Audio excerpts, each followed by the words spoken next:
As I said after the first number, I sincerely hope that you've noticed dramatic improvement in these young people.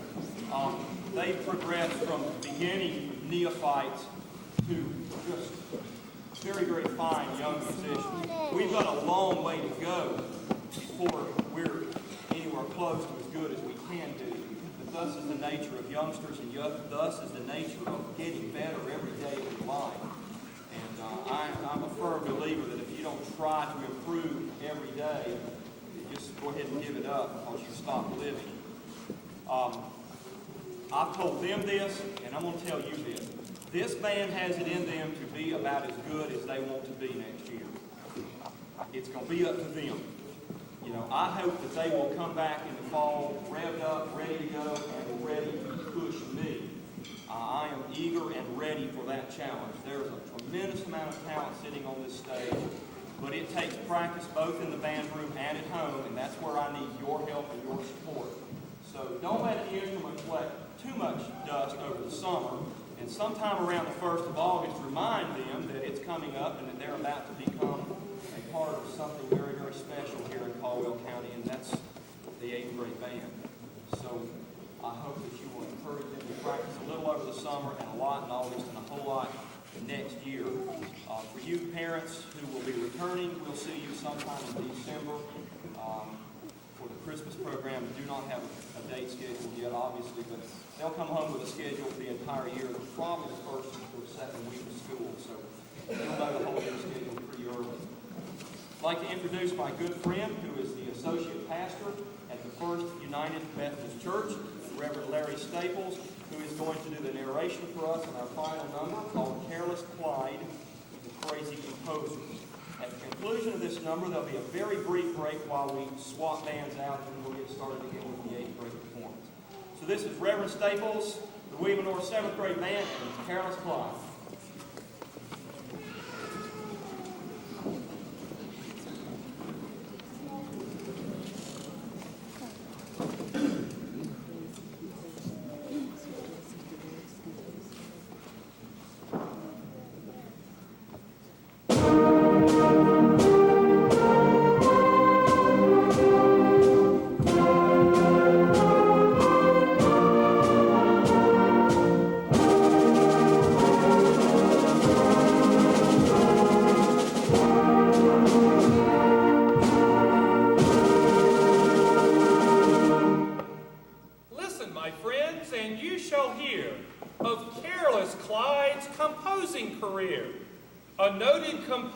He aspired to be.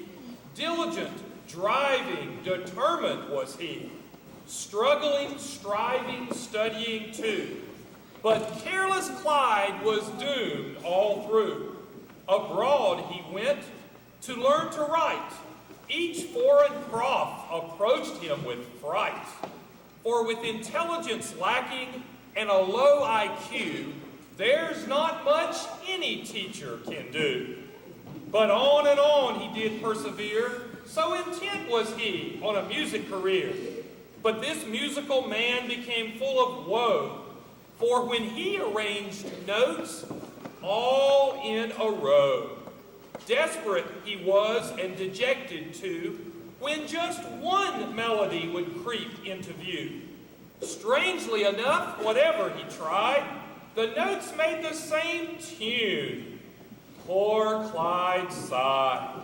For clarinet and flute it was always the same. He wondered if he would ever have fame.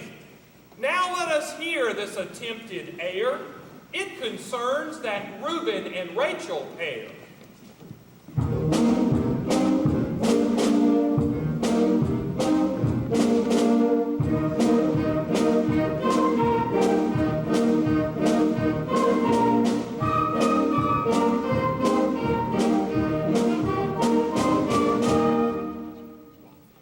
Clyde was really on his way. Success seemed close, not far away. So for the cornet he began to work, writing far into the night, nearly berserk. He pored over the score for many a day, but each time his song ended the same old way. For each instrument, I'm sure you've guessed, Only one melody would flow with zest. Tired was he, into bed he went leaping, when he finished this tune called, Are You Sleeping?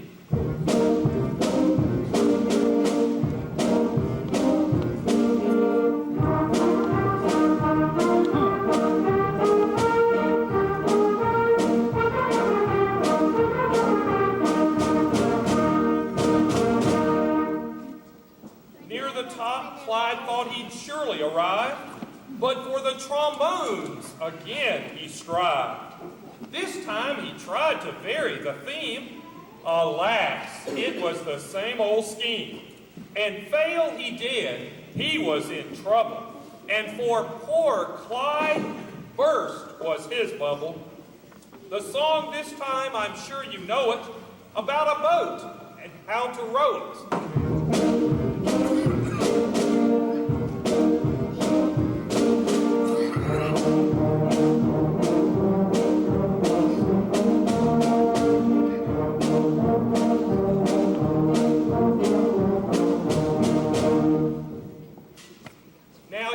Desire had Clyde so rare, the entire ensemble must play an air. With each section unable to play with the other, a challenge would make for any music lover.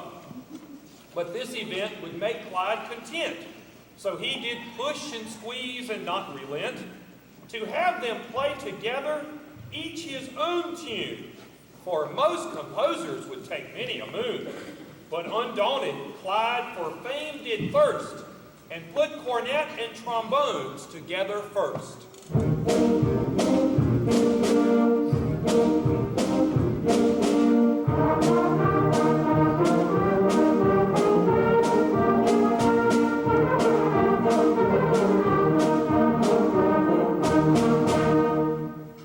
Yes, with cornets and trombones together first, so successful it was, he almost burst. Now his plans were nearly done. All in all, it had been fun. Despite the fact that he'd had moments of pain, this would shape up into something quite sane. Now he must squeeze in the clarinet and flute, then add cornet and trombone to boot.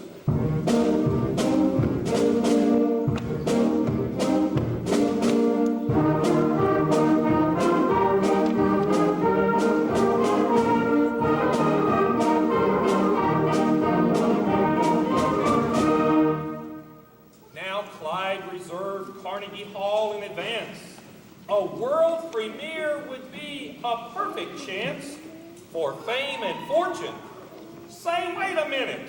Clyde's combo had no drummers in it. But he fretted not, no nary a mite, for there were Latin drummers in sight. So thrilled and elated, 3 cheers, rah, rah, rah. The band began playing, Are You Sleeping in the Boat, Reuben, Reuben, cha, cha, cha.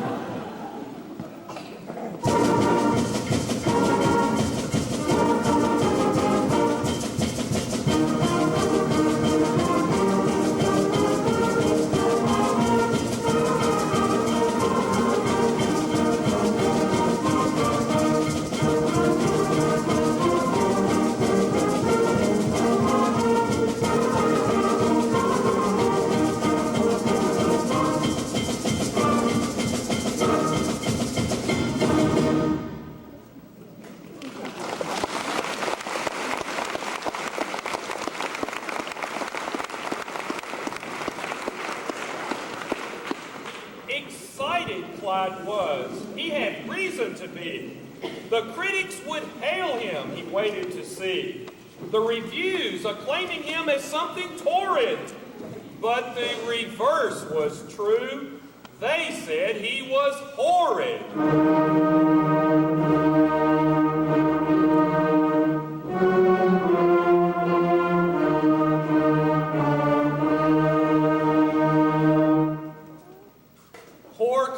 Was unhappy, his spirits were down. He returned to the circus as a sad-faced clown. To return to the big top for him was a must. Let them play Sousa, he said in disgust.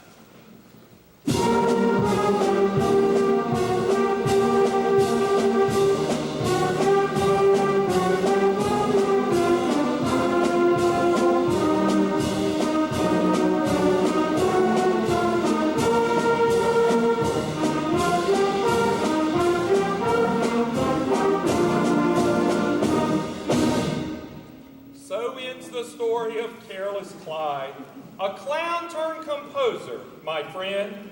The tragedy is completed. It's all been said. This is the end.